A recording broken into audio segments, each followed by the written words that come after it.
I had zero credit as a business owner, even though my past had, credit. It was in Canada. Right. So it really, yeah. So I remember the first week I moved over here, I went to Banana Republic and I had to get some suits. And I was like, they said like, if you get a credit card, it'll be 40%, off. And I was still cheap. I was like, yeah, that'll be great. I'll pick some suits up, leave them here. And I got denied at the teller. And I was like, man, this definitely means I need to do some work here. So, but long story short, so how long did you end up owning those? And then you sold those too? Is that what happened?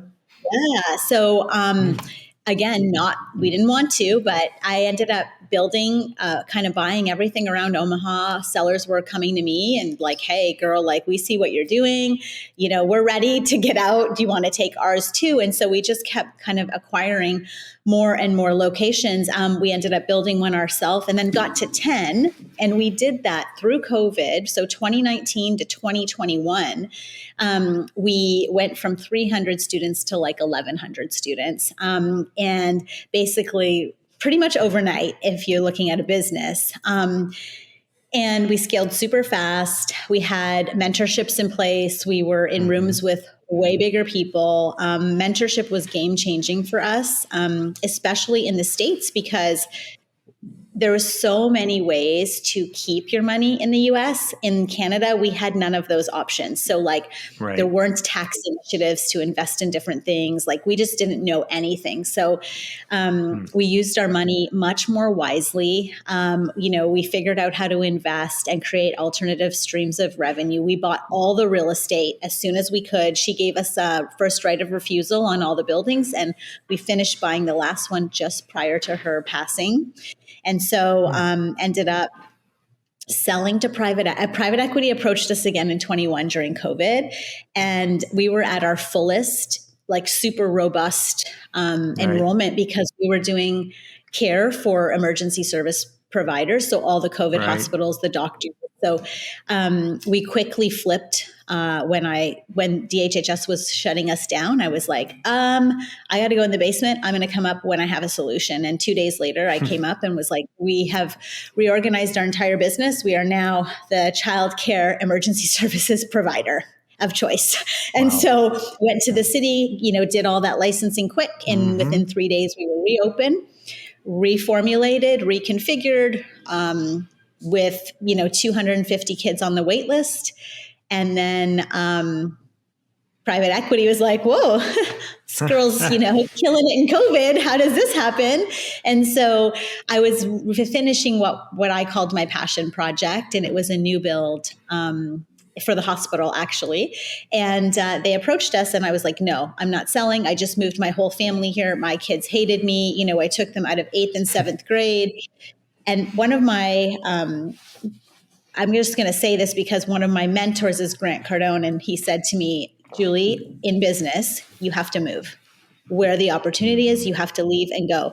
It's going to sometimes involve your family and involve choices that are not going to be easy, but those choices are calling you for a reason. And so I literally moved them all here in 2019 when I saw things. So for the first 18 months, I went back and forth every Monday, Tuesday, Wednesday, Thursday, home, Thursday night, Friday night, Saturday, Sunday, back Monday for 18 months. And that was really hard on the kids too. Like my little one, Zoe, she still talks about it today. Like, remember when you used to leave us to come here? So, it's not easy. Right. And so you have to make these really hard decisions and these things that you have to do to get to where you need to get to. But why I said that was because it was the absolute best financial decision we could have ever made. We sold to private equity in 2019 after 3 years of ownership, about almost 4, I guess, 3.5 years of ownership. And we sold for 12x, basically. I sold all of the schools to a private equity who bought the operations. But what I was really smart about this time is I had them sign triple net leases for 15 years and sold all of the real estate to a REIT with all those triple net leases in place. And so the exit was phenomenal and took all of the real estate money, heavily weighted the deal on that because there was a lot more tax incentives. Like, see, I did none of this the first time, and I didn't plan properly or anything. Exited with a 1031 on all the real estate. So we ended up buying, like, we own a bunch of triple net all over the US. We own Starbucks, O'Reilly's, Starbucks, like 5 of them, O'Reilly's, a couple locations, KinderCare locations, learning experience locations, like Walgreens, just a bunch of triple net that pay us every month. And so every month on the first, our bank account sort of fills up with all of the rent. Anything that we owe on any of the properties gets taken out. And then we live with, $1 million+ in net revenue off rent. And so that is without working. And then we're continuing to increase equity, right? Because our buildings are continually increasing in value. All of our leases were new, off market. So we buy direct from developer.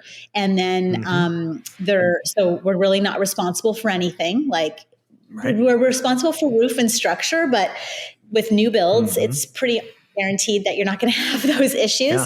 And so we did that. And then we figured out from hanging out with billionaires in these rooms that we got into that, you know what, Julie, because I had a big tax bill when I had all this passive income that now I don't have a business to write all this stuff off. We opened a real estate holding business, which we had already with the real estate, but we weren't using it.